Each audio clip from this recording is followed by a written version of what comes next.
Radio Publique Africaine.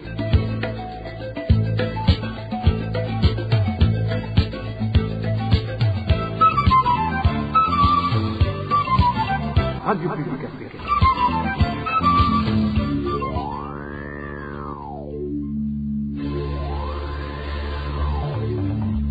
C'est le moment de suivre le journal parlé en français. À la présentation, Daniel Claire et la Trouve. Nous sommes le 1er janvier 2026. Bonne et heureuse année. Bonjour et bienvenue, amis fidèles de la RPA, à ce journal dont voici les principaux points. Affaire commise entre accusations ministérielles et démenties, où est la vérité? Gitega face à la Mpox, des patients dénoncent l'arrêt brutal des soins. Et enfin, nous allons vous faire entendre dans ce journal la rétrospective de l'année 2025 dans le domaine du sport. Bien le bonsoir mesdames et messieurs, tout de suite le développement de ces titres. Ouvrons ce journal par la page sécurité. Un vieil homme de la colline Bichouri, de la zone Bicha, de la commune Muhanga, province de Butanyerera, a été tué le 28 décembre dernier, accusé de pratiquer la sorcellerie. L'auteur présumé de cet acte s'est immédiatement rendu à la police. Les habitants choqués par ce drame s'étonnent qu'aucune autorité administrative ne se soit rendue sur place pour apaiser la population. Les accusations portées contre la FOMI par le ministre des Finances seraient-elles fondées ou s'agit-il d'un pur acharnement? La FOMI aurait-elle menti dans ses récentes déclarations? Qui dit la vérité entre les deux? Josiane Mouzeneza revient sur certaines affirmations faites par ces deux parties. On a dépassé de 17,5% les quantités contractuelles. Ça, c'est ce que la FOMI veut nous faire signer unilatéralement. Mais comment ont-ils fourni plus qu'ils ne devraient pas? Selon le ministre des Finances, Alain Dikomana, les recouvrements de la FOMI sont fantaisistes puisque les livraisons dépassent de loin les commandes du gouvernement. Mais comment se fait-il que la FOMI ait pu se donner la peine de produire et de fournir des engrais sans feu vert du ministère en charge de l'agriculture? Se pourrait-il que le ministre Dikomana ait exagéré dans ses dires ou l'aurait-il fait exprès? La réponse se trouve dans la conférence de presse que la FOMI a animée ce 31 décembre 2025, conférence dirigée par Herménégilde Manyange, directeur adjoint de cette usine.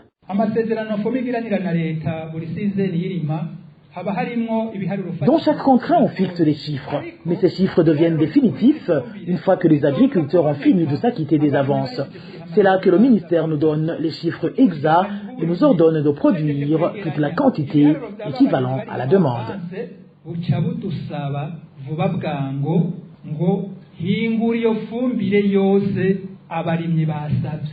La question que plus d'un se pose est la suivante. Le ministre des Finances se serait-il exprimé devant la Chambre haute du Parlement sans avoir pour autant consulté le ministre de l'Agriculture, qui traite pourtant directement avec la FOMI?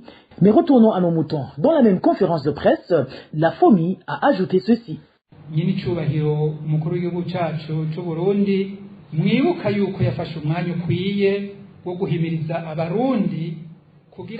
Son Excellence, le président de la République, a encouragé les Burundais à pratiquer massivement l'agriculture. L'appel a été très bien reçu et beaucoup de gens y ont répondu favorablement. Donc, vous comprendrez que la quantité de fertilisants a été très sensiblement revue à la hausse. Et comme on a besoin de devises pour nous approvisionner en matières premières, afin de pouvoir produire ces intrants, on se heurte à un sérieux problème, vu qu'on se retrouve avec une grosse commande, alors qu'on ne s'y était pas préparé. Ibiharuro biduze bukwi na bukwi mu ntegekanyo bikaba bitateguwe muca mwumva yuko inkwirikizi ziheza zikaba haba twebwe nka FOMI ni nkuko tuba tutewe tutiteguye. Ici, il y a aussi un hic.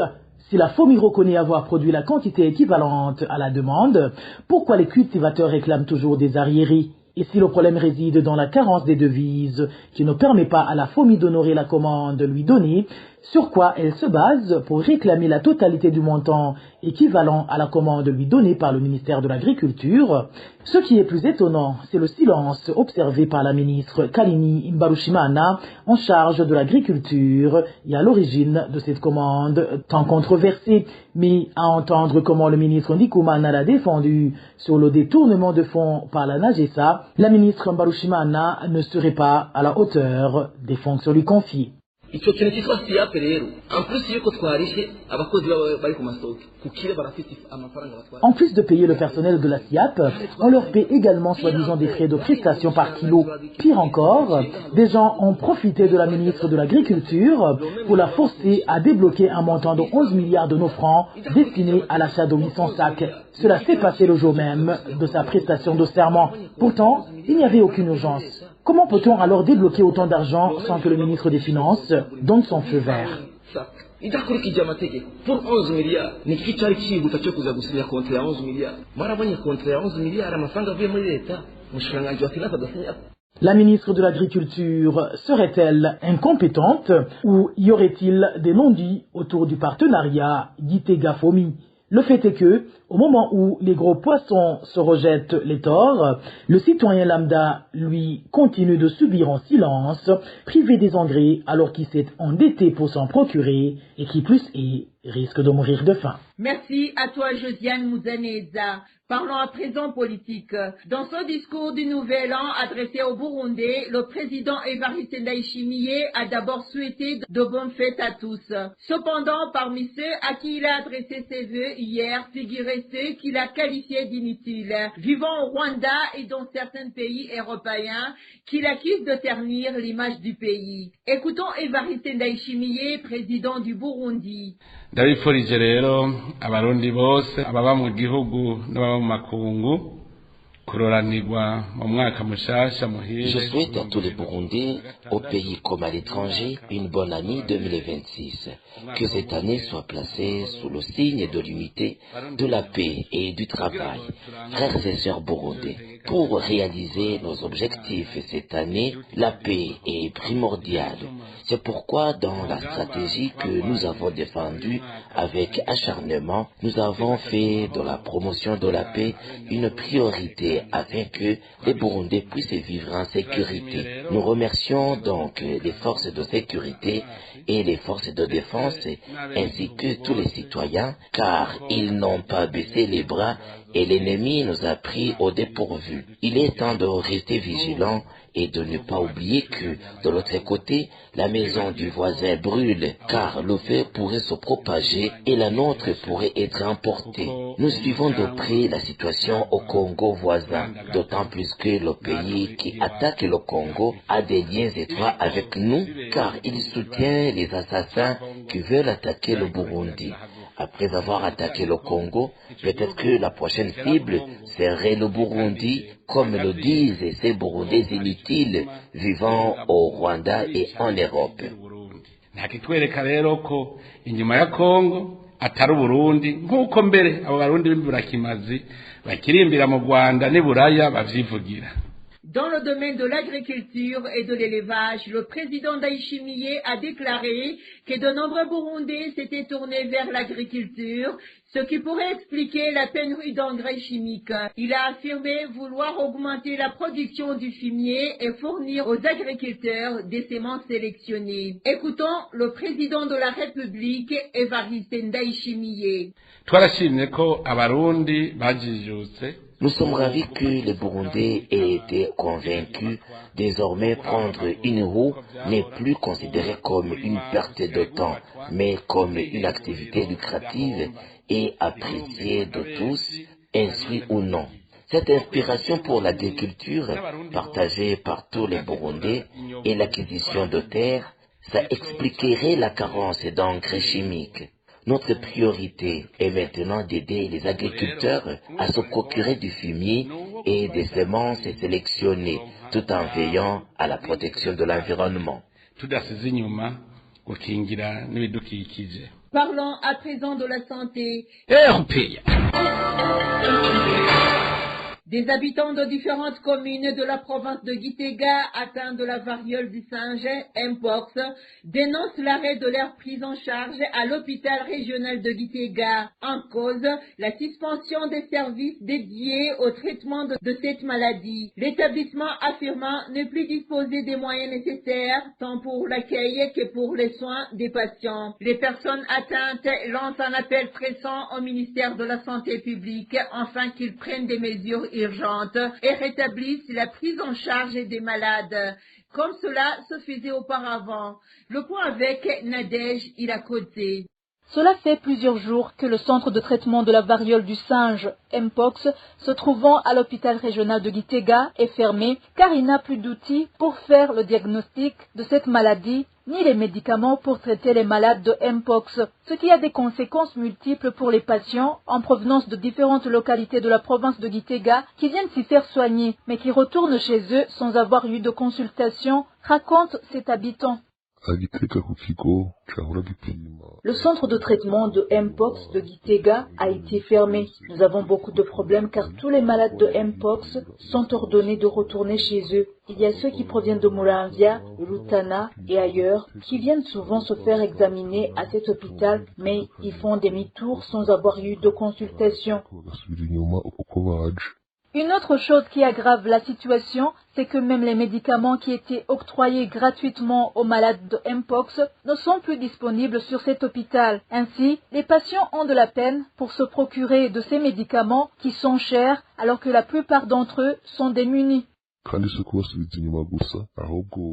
Ce n'est pas seulement de les faire retourner chez eux. Même les médicaments qu'ils injectaient aux malades de Mpox, à savoir le cloxacilline et l'hydro, ne sont pas disponibles sur cet hôpital. Et concernant le cloxacilline comprimé, ils ordonnent aux patients de les acheter dans la pharmacie. Pour acheter le cure complet de cloxacilline comprimé, c'est plus de 20 000 francs burundais. Une somme qui n'est pas facile d'avoir pour un patient qui souffre de la maladie et qui a déjà dépensé de l'argent pour pouvoir arriver à cet hôpital en provenance des localités lointaines. Cela a des conséquences pour nous, car nous ne pouvons pas avoir tout cet argent vu que nous sommes dans la pauvreté extrême.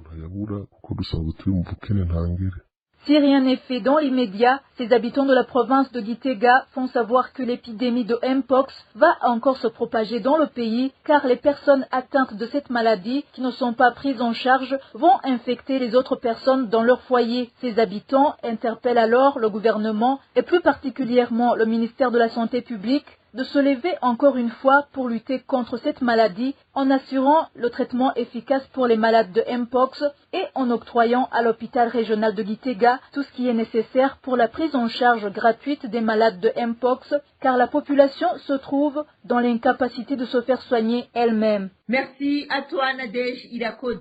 Depuis plus d'une semaine, plusieurs avenues du quartier Gikizi situées dans la zone Kamenge de la commune Nahangwa à Bujumbura ainsi que certains marchés de la zone sont plongés dans l'eau noire suite à une panne de transformateur. Les habitants de ces quartiers appellent la régie des eaux à intervenir rapidement pour réparer cette panne qui leur cause d'importantes pertes économiques. Clovis Nyonzima nous présente les détails. Les 6e, 7e et 8e avenues du quartier Gikizi ainsi que les deux marchés situés au quartier Songa sont privés d'électricité depuis plus d'une semaine. Selon notre source, les transformateurs qui les alimentaient est tombé en panne. Cette surcharge serait survenue après le raccordement électrique d'un nouveau marché installé à proximité de l'ancien marché de Kamenge.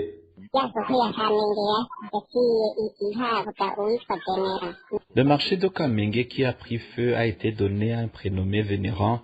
C'est un homme d'affaires très riche. Pour son raccordement en électricité, il a utilisé le transformateur situé à la 7e avenue. Cette machine électrique n'a pas supporté parce qu'elle alimente les 6, 7 et la 8e avenue. En plus de cela, il y a deux marchés et ne peut pas supporter. En conséquence, les habitants de ces avenues se disent en grande difficulté, affirmant qu'ils ne peuvent plus exercer leurs activités nécessitant de l'électricité telles que les cafétérias, les moulins ou les salons de coiffure. Ils appellent la régie des eaux à intervenir rapidement. La rédaction de la RPA n'a pas encore pu joindre les responsables de cette régie de production et de distribution de l'eau et de l'électricité. Merci à toi Clovis Nyonzima. Les habitants de certaines collines de la zone Gitaza, commune Muhuta, province de Bujumbura, réclament le paiement de l'argent correspondant au café qu'ils ont livré il y a plus de 5 mois. En plus de ce paiement dont ils ont besoin pour subvenir à leurs besoins, ils demandent également la restitution de leur carte d'identité qui leur avait été demandée lors de l'enregistrement en vue de ce paiement. Les détails avec Din Karondo. Dans cette zone de Gitaza, il existe 2 stations de lavage de l'usine Tezimberikawa. L'une est située à Mubone et l'autre à Karambira. Elle collecte le café des habitants des collines de Mubone élargie et de Kibingo. Comme l'indique notre source, tous ces producteurs n'ont toujours pas été payés. Jusqu'à présent, aucun producteur n'a encore été payé. Cette usine dispose de 2 points de collecte. L'un achète le café sur la colline de Nyanguswe, dans la sous-colline de Karambira. L'autre est situé sur la colline de Mubone, dans la sous-colline de Lubombo, à l'endroit communément appelé Ngambuko. Depuis la livraison de leur café, on ne cesse de leur promettre d'être payés prochainement, mais les mois passent sans que rien ne soit fait. Selon toujours notre source, à cela s'ajoute le fait qu'ils ont remis leur carte nationale d'identité depuis le mois de juin dans le cadre de l'enregistrement en vue de paiement et ne leur a été restitué jusqu'à présent. Il n'y a eu aucun paiement, même pas une avance. Il suffit d'aller dans la commune Muhuta, zone Gitaza, précisément à la COPEC Muhuta, située à Gitaza, sous le manguier, pour voir des gens qui s'y rendent régulièrement afin de vérifier leur compte dans l'espoir d'avoir été payés en vent. On nous avait dit que nos cartes d'identité serviraient uniquement à relever nos numéros, puisqu'on nous avait annoncé que le paiement se ferait par compte bancaire. Pourtant, nos cartes d'identité ont été confisquées depuis le mois de juin jusqu'à ce jour. Nous ne cessons d'en réclamer la restitution, mais on nous répond toujours « nous vous les rendrons plus tard sans jamais les restituer ». Ces habitants lancent un appel aux différentes autorités, de l'administrateur communal et au chef de l'État, afin d'intervenir pour qu'ils obtiennent enfin leur argent ainsi que la restitution de leurs cartes d'identité. Nous lançons un appel pour que notre situation soit rendue publique, car nous ne savons même pas si le chef de l'État en est informé. Nous demandons également aux députés élus dans la province de Bujumbura de sortir de leur silence, ainsi qu'à l'administrateur communal de prendre la parole pour sa population. Nous nous interrogeons sur l'usage qui est fait de nos cartes nationales d'identité. Nous demandons de l'aide pour que nos cartes d'identité nous soient restituées et que l'argent issu de notre café nous soit enfin payé. Au cours d'une émission publique animée en commune Muramvya, président Evariste Ndayishimiye a expliqué que le retard de paiement est dû à des erreurs constatées lors de l'ouverture des comptes bancaires et que au total, reste 3% des caféiculteurs qui n'ont pas encore été payés. Rétrospective de cette année, rubrique sport.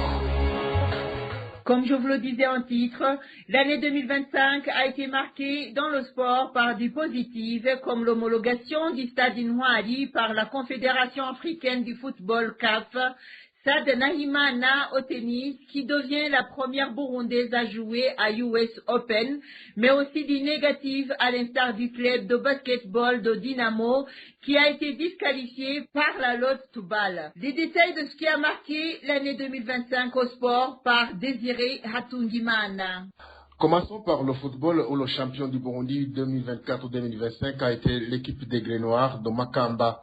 Ce titre national qualifie directement ce club à la Ligue des champions africaine et à la Coupe de la Confédération. C'est Flambeau du centre de Gitega qui a reçu le ticket de représenter le Burundi après avoir battu Aigle Noir en finale de la Coupe du Président. Le 25 juillet a eu lieu le tirage au sort au siège de la CAF au Caire en Égypte. Aigle Noir a hérité d'Azaz Djibouti et Flambeau du centre d'Al-Akdar de Libye. Les matchs de ces équipes allaient se jouer au stade Intwari qui venait d'être homologué par la Confédération africaine de football CAF. Ce stade accueille le premier match officiel le 19 septembre. C'était une rencontre comptant pour les éliminateurs de la Coupe du Monde féminine de moins de 20 ans. La formation burundaise s'est inclinée face à la Zambie par 2-1. Une journée après, Flambeau du Centre a joué sur le même terrain contre Al-Akdar de Libye et s'est imposé par 2-1. Le 21, ce nouveau stade accueille le troisième match qui a opposé Aigle Noir à Azaz Djibouti et les deux équipes se sont quittées sur un match nul à vierge. Pour les matchs retour, Flambeau a fait match nul de 2 partout et s'est qualifié pour le second tour. Même chose pour Aigle Noir qui a également fait match nul contre Azaz d'un but partout, Mais grâce à ce but à l'extérieur, cette équipe de Makamba s'est également qualifiée pour le deuxième tour. Au premier match, comme au match retour de ce deuxième tour, Aigle Noir a perdu face à Al-Ahli d'Égypte sur un but à 0 et a été éliminé pour la suite de la compétition. Flambeau du Centre a été opposé à Singida Black Stars de la Tanzanie. Au match aller, les deux équipes ont fait match nul d'un but partout et au retour, Flambeau s'est incliné par 3 buts à 1. Les deux équipes étaient alors éliminées de la compétition interclub de la CAF. Un autre effet marquant au football est le match de l'équipe nationale comptant pour les éliminatoires de la Coupe du Monde 2026 qui a opposé le Burundi au Kenya le 9 octobre. Les amateurs du ballon rond étaient trop nombreux au stade Intwari pour soutenir leur équipe qui venait au stade Intwari 4 ans après. Malheureusement, le Burundi s'est incliné devant le Kenya sur un but à 0, ce qui a refroidi la ferveur des fans des Hirondelles. Au beach volleyball, on se souviendra pour cette année 2025 du tournoi dénommé Volleyball World Pro Tour organisé par le Burundi du 20 au 23 août. 17 pays avaient pris part à cette compétition. Le Burundi n'a pas été brillant lors de cette compétition chez les hommes qui ont été éliminés au premier tour, mais les filles ont montré un bon visage et jouant même les quarts de finale. Au tennis, Sadana Himana a été la première burundaise à participer à l'US Open, écrivant ainsi une nouvelle page de l'histoire du tennis burundais. Cette fille a disputé le 17 août son premier match de l'US Open, l'un des 4 tournois majeurs du tennis mondial, contre la française Manon Leonard. La burundaise s'est inclinée par 2-7 à 0, 6 à 3 et 6 à 4. Tout n'a pas été parfait pour cette année 2025 au sport burundais, surtout au basketball. Le club de Dynamo, champion du Burundi, après avoir battu son rival Urunani aux playoffs par 4 victoires à 3, allait représenter le Burundi à la Lode Toubal. Le 9 octobre, la Fédération de basketball du Burundi, FEBABU, a sorti une correspondance qui a surpris plus d'un, indiquant que Dynamo ne va pas participer à la Lode Toubal. Tout commence en 2024 où cette équipe, sous l'injonction de Jean-Paul Maninakiza, président de la FEBABU, refuse de porter les maillots avec le logo Visit Rwanda, sponsor principal de la balle. La FIBA Afrique décide alors d'exclure ce club de la balle et lui inflige une amende de $50,000 américains. Dynamo, qui n'a pas réglé cette amende, a alors été exclu de la Lode Toubal, une décision qui a été mal accueillie par les amateurs du ballon orange, surtout que les équipes dépensent beaucoup d'argent pour se qualifier à cette compétition africaine. C'est par le sport que nous clôturons ce journal. Et voilà, chers auditeurs, c'est par ici que nous clôturons le journal en français de ce jeudi 1er janvier 2026. Merci pour votre aimable écoute. Merci également aux équipes rédactionnelles et techniques pour leur franche et parfaite collaboration. À la présentation de ce journal, vous étiez avec Dany Claire, Ilatroumba. Bonne année à toutes et à tous. Au revoir.